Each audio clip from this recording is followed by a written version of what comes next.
Pome two from a railway carriage, मतलब train के आवागमन से होते हुए। तो आज हम इस पोएम के अंदर रेलवे के आवागमन से होते हुए क्या क्या चीज़ें वो क्रॉस करती है, कहाँ कहाँ से गुजरती है, क्या क्या सिनेरीज होती है, उन सब के बारे में पढ़ने वाले हैं। तो स्टार्ट करते हैं। Faster than fairies, faster than witches, मतलब फेरीज मतलब परी और विचेस मतलब के डायन या चुड़ैलें, यानी कि फास्टर दैन फेरीज मतलब परियों से भी तेज, फास्टर दैन विचेस मतलब डायनों से या चुड़ैलों से भी तेज। Bridges and houses, hedges and ditches, यानी कि ट्रेन जब क्रॉस होती है एक प्लेस से दूसरे प्लेस पे, जब अपने सोर्स से डेस्टिनेशन की तरफ निकलती है तो वो काफ़ी सारे ब्रिजेस को क्रॉस करती हुई आगे बढ़ती है। बहुत सारे हाउसेस आते हैं, कहीं पे डीचेस, कहीं पे खाइयाँ आती हैं, कहीं पे हेजेस मतलब कहीं पे तो बाड़े आते हैं, बहुत सारे मैदान आते हैं, कहीं पे डीचेस मतलब कहीं पे खाइयाँ भी आती है। तो सबसे गुजरते हुए ट्रेन आगे बढ़ती है, अपने रास्ते पे आगे बढ़ती है। And charging along like troops in a battle, जैसे बैटल मतलब युद्ध, ट्रूप्स मतलब सेना, जैसे युद्ध में सेना अपने सेना आगे की ओर दुश्मन की तरफ आगे की ओर बढ़ती है, उसी तरह से ट्रेन भी अपने रास्ते पे सभी मुसीबतों से गुजरते हुए अपने रास्ते पे आगे बढ़ती है, सब चीज़ों को वो क्रॉस करते हुए निकलती है। ऑल थ्रू द मेडोज, है ना, जब वो चलती है तो मेडोज मतलब घास के मैदान आते हैं, बहुत सारे हाउसेस आते हैं, बहुत सारे मवेशियों के बीच में से भी वो निकलती है, सबको पार करते हुए वो अपने पथ पर आगे बढ़ती है।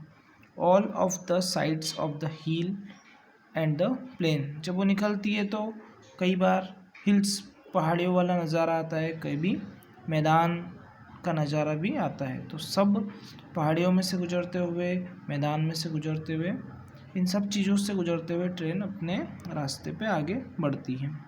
Fly as thick as driving rain and ever again in the wink of an eye, जैसे बारिश, जैसे बादल अपने साथ में बारिश की बूंदों को बारिश करते हुए बादल जैसे एक स्थान से दूसरे स्थान की ओर आगे बढ़ते हैं, उसी तरह से ट्रेन भी विंक ऑफ एन आई मतलब पलक झपकते ही एक प्लेस से दूसरे प्लेस पे पहुंच जाती है।